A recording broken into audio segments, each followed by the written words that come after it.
All right, we're going to talk about an innovative low-cost stream restoration for mitigation in the Flint Hills of north central Oklahoma.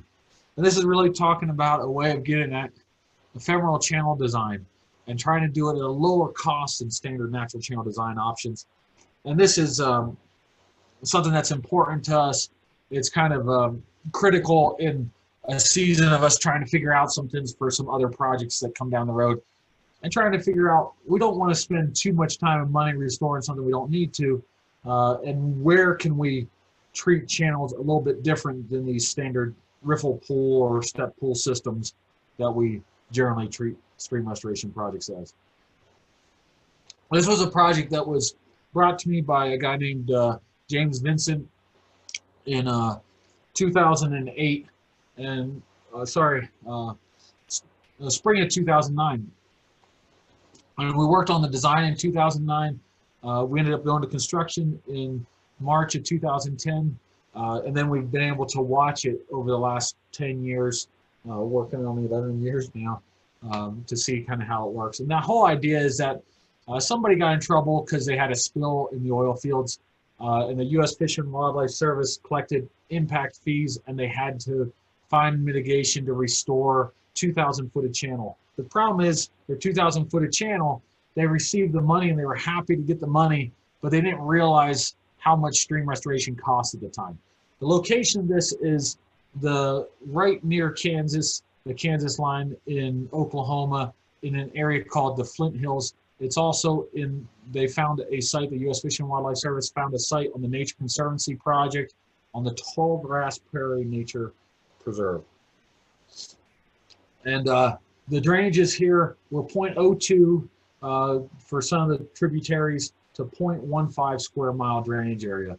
And at that time, we said that we had streams that ranged from ephemeral to intermittent. And at the very bottom of the project, we actually thought that we had a perennial channel at the time.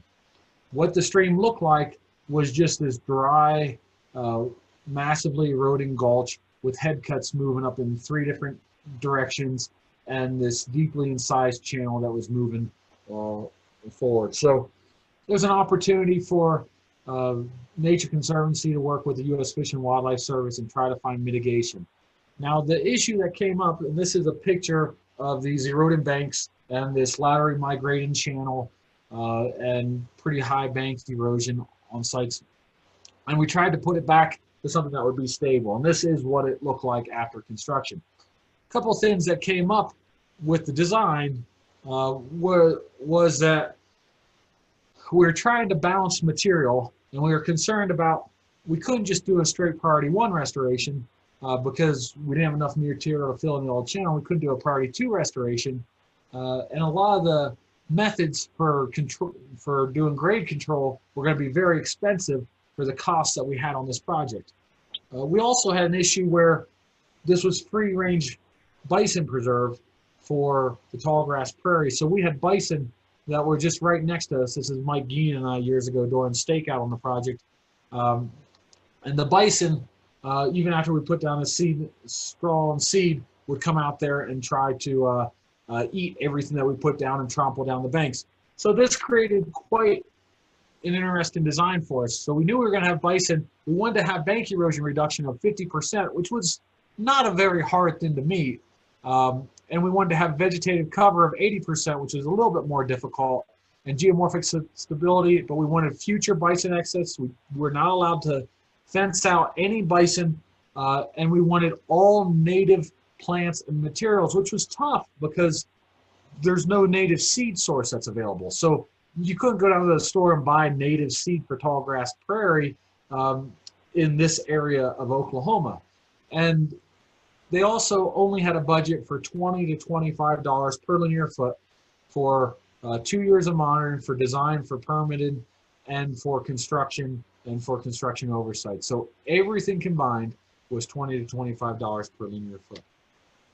So the design tried to use existing conditions as a fluvial geomorphic assessment and reference reach and reference conditions. And we quickly got to the point where we realized the natural channel design methodology that was being taught in chapter 11 just didn't really fit for these tractive channel ephemeral channels. So we started looking at critical shear stress and critical velocities at different flood stages. We tried to figure out what the probability of occurrence for a different discharge would be, but none of these places this wasn't gauged. So we had to make hypotheses on what the discharge would be. And then we wanted to build something that could be designed and constructed with equipment that could be done rapidly. So the idea is if we could just turn a track hoe and grab material from one place, turn it, and within 40 feet drop it again, then we knew that we could probably move material for a lot cheaper cost per yard than if we had to get a truck out there and rent another piece of equipment and pay another person and haul material and wait for the truck to come back to load it. So we're trying to build things that we thought we could do, and that we could build cheaply because we knew we only had $20 to $25 per foot, and of that, probably $15 to $20 was really the construction fee that we were looking for. And then we were looking for side slope stability. We knew that we were going to have free-range bison. Free-range bison, the nice thing about bison is they don't go in cattle paths, so they just don't like to follow each other behind. So you don't see them walking in a pathway very often, but they'll walk next to each other, but they have big hooves, so you really need to have a side slope that it may not have a cattle trail on it like cattle do, but it still needs to be a side slope that will allow bison to go up and down it more readily. And then we wanted to only have native seed that was purchased on site. So we couldn't purchase it, so that means that we had to have seed straw applied. In other words, we had to cut the native seed when the native grasses and hays and vegetation when the seed heads were ready to burst, and then we put it down with the seed ready to burst, and then we'd actually put down seed that way. So our design was somewhere between a priority 1 and a priority 2 restoration. So what it looked like was if we went to a priority 1 restoration, we wouldn't have had enough material. We would have had to raise up the channel 4 more feet. If we would have went to a straight priority 2 restoration, we would have been lowering the channel another 2.5 to 3 feet. So we just tried to bring the material to what we called a 1.5 at the time. And what that meant is that we cut the side slopes to a 4 to 1, and then we tried to balance the material by filling in the bottom of the channel and then building on top of that. And that's always questionable because you're building on fill, but they're ephemeral channels. And we needed some grade control, and there's no trees to be found in this area. So that ended up leading us to some different ideas. We said, okay, well, let's preserve the topsoil because we need to get this tall grass to grow. And if we can keep the tall grass and the roots, and that's helpful, we wanted to use sod mats for grade control in the ephemeral reaches, but we need something to hold those sod mats in place. So we started looking at how we could use hay bales to hold things in place, because we could make hay bales, but we couldn't make trees grow quick enough to harvest them. And we used survey grade GPS for stakeout. We built this with Daryl Westmoreland of North State Environmental. I rented a piece of equipment. I paid Daryl hourly. So Daryl and myself were in equipment, and then Glenn Taylor, my father-in-law, and Mike Geenen, they ended up doing stakeout and did the manual labor and told us where to grade things. But we built it in 3 to 4 days for 2,000 feet. And we had to do erosion control. So we used both round bales and square bales for erosion controls. The round bales were for the gully controls of the small ephemeral channels. The hay bale riffles were built into the riffles, and then sod was put on top of them, and they were for the intermittent and ephemeral riffles. And they were to hold the bottom so that we would not see movement of the sod even if we had saturation of materials below there. But you can see we had good soils that we could build into here, and we had a lot of sod we could transplant. The survey grade GPS was critical on this design because we had to make sure if we were off by even 1/2 foot, then we'd have to be hauling material from one side of the project to the next side of the project. And that would have been very costly for us because we only had 2 track hoes out there during construction. So the as-built monitoring was we had an 80% vegetative success in March 2012. So 2 years after construction, we already met our 80% vegetative success, and we met our bank erosion reduction. The cost was $22 per linear foot. And so when we did this restoration, we basically took this stream and we went through a series of ephemeral, intermittent, and a little bit of perennial design at the very bottom of the reach. So this is pre-construction in March of 2010. This is post-construction in October of 2010. You can see we still have some bare areas, but it's starting to veg up pretty well. And then this is October 2010 in another location. You can see that this was a dry period, not a whole lot of water in the channel. This is part of the intermittent channel. The pools have a little bit of water in this picture, but the riffles didn't have much water. Here's post-construction, and then here's another one where the pools are still staying wet, but yet you've lost a lot of water through the riffle. We went back out in Mason, and Bassett had surveyed this one in 2018, and then again, we had Gina and Luis survey it in 2020. We haven't seen any major movement in the profile in 8 years. We haven't seen any major headward advancement. We seem to have a lot less than 50% bank erosion reduction. It seems like it's closer to 95% reduction in bank erosion. And we have almost 90% vegetative success now. So this is the channel, and this was during the winter. So winter generally in this intermittent channel is where you're going to see flow, and then it will dry up in the summer.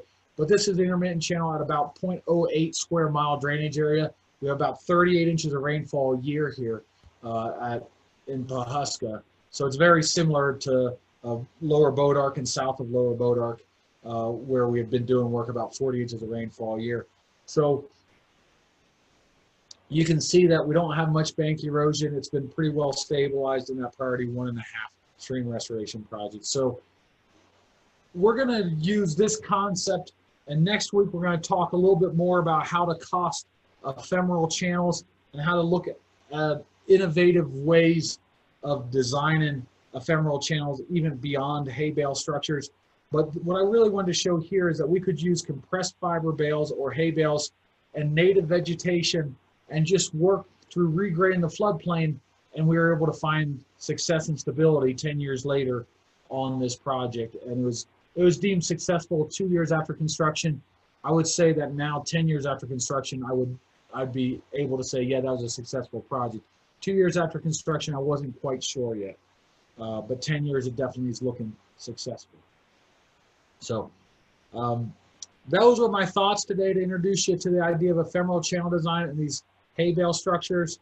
I think that we've used hay bale structures now for about 10 years since that, and they've been very successful to us. We haven't pushed to be larger intermittent channels. We haven't gone above a 0.1 square mile drainage area in that average 35 to 40 inches of rainfall a year for the grade control for hay bale structures, but we have moved into perennial channels for the outside of meander beds for hay bale structures. So it'll be interesting to see how some of the more recent projects will deal with using hay bales for outside meander bank treatment. So far, the preliminary results are showing very positive results at channels up to 0.5 square mile drainage areas for using hay bales for a toe protection feature with sod on top of it.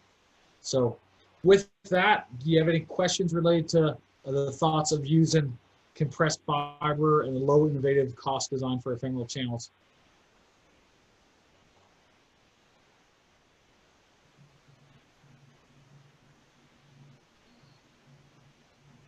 Dave, this is George. Good morning. Good morning, George. You know, one of the things that's striking to me, just in thinking through this, is, you know, will we see a lot less of this opportunity in the future because ephemeral reaches are not going to be regulated in many places? And I think Oklahoma would be one place where an impact ephemeral reach wouldn't be regulated at all. And so yet the importance of these are pretty significant. So you know, to me, it's just striking on that question and the opportunity to do more ephemeral reach work in a regulatory context. In a non-regulatory context, it seems still applicable, but I gather this was part of a mitigation. That was point one. Point two is your $20 to $22 a linear foot. Was that all in with design construction? That was all in, George. And I'm not trying to say that people need to be doing restoration for $20 to $22, but that was all in from assessment, meetings to monitoring at the end and construction and operation and everything. And yeah, that was start to finish. Wow, phenomenal.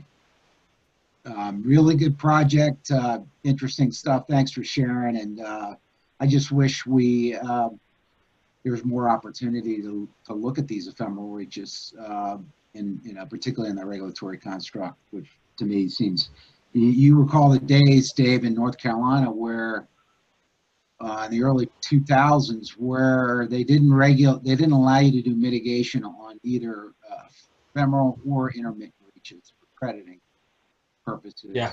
And it had to be an important intermittent in order to be considered creditable. To me, maybe the opportunity still exists to do this ephemeral reach restoration approach without, maybe even though it's not regulated per se, you still get crediting. At any rate, just a point in the back of my mind. Thanks for sharing. Yeah. George, what's if you have a couple more seconds, what's the what do you think the current framework for doing intermittent channels is going to be? You think that's going to be something where in a place like Oklahoma, it will at least have a short pause, if not go away? Or you think intermittents will still be regulated?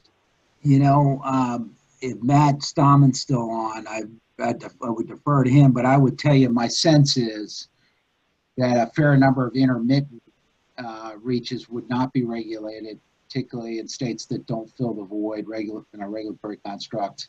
In a place like Oklahoma, I think you run the risk. Obviously ephemeral reaches are out per se, and then and from there it's I think you're going to lose some intermittent reaches, particularly in low precipitation regime areas. Thank you, George.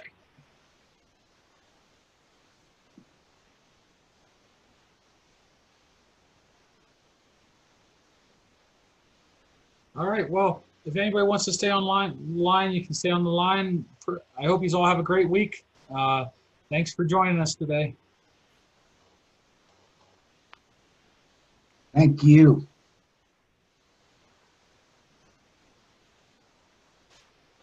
Have a good week. Hey, thank you. Dave, I've got something I might ring you on. Are you around momentarily? I am, yeah. Okay, I'll ring you. Sounds good. Hey, Dave. Hey, what's that? Hey, yeah, I'm looking for things to do this week. Last week I helped out with Ralph Hall, some of the channels there. I think it's getting wrapped up today. But yeah, I'm not sure what I'm doing after that. Yeah, we'll have a call today on it. We're going to be going in a completely different direction this afternoon on Ralph Hall. So essentially what we put together so far is kind of the Cadillac version of Ralph Hall, but we're going to have to put together kind of a lower cost design for the ephemeral channels. So we're going to have you guys work on that a little bit this afternoon as well. Okay. We're going to have you move right onto that one because we're trying to get all these designs out with the new version as well by Friday for them to start to review. So that's the most pressing thing that we have going on today, just to kind of keep the ball moving forward. So I think Alex and I have a phone call here at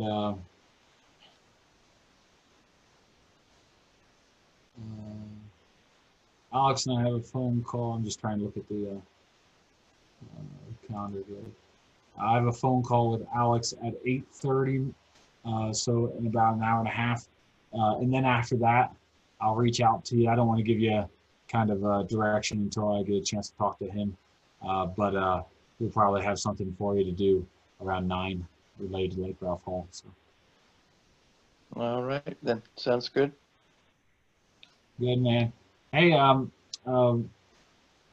you, do you have any plans for the weekend coming up?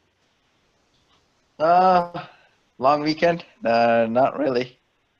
You guys Well, you guys doing anything or? if you're not doing anything, you're welcome to come up and to our house on the 4th of July for supper. I'm thinking we'll probably do some sort of a cookout around the fire or something if you're interested. So.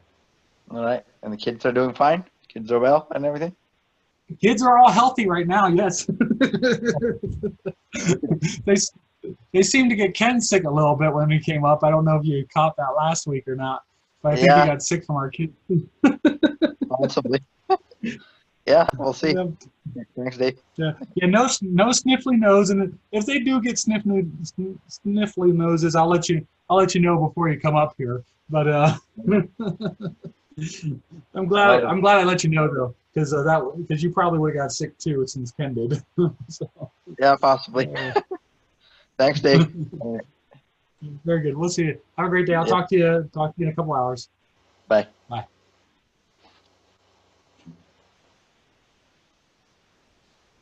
Hey, Luis. Can you hear me? I can hear you. Yeah. Okay, I thought to have mute my microphone. Good. That was amazing today, Dave. Thank you so much for sharing. Sometimes it's really moving, and sometimes it just kind of speaks to myself a little. No more than just a little, but it was good today, and thank you. Yeah, it was. Yeah, it was honestly, Luis, it was more of a prayer today for me than it was anything else. Some days I go into talks thinking I'm talking to somebody else. Today it was just talking to me. So, no, it's I don't know. I think a little bit of a part of my life, but that's sometimes kind of speaks to me, and it's like, well, it kind of feels like that sometimes. And every chapter in life takes you to a place. Yeah.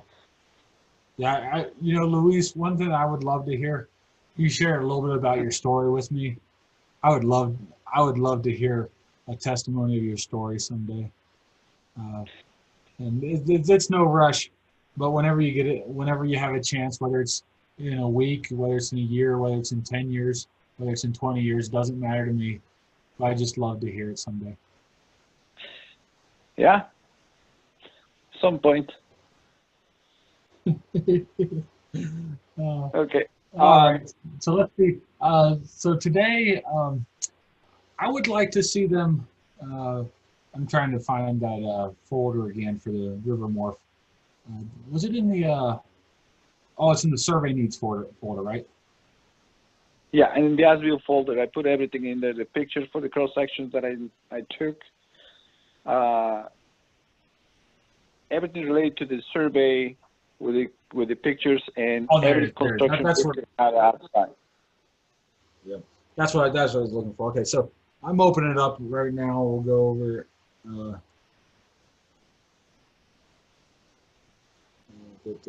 on.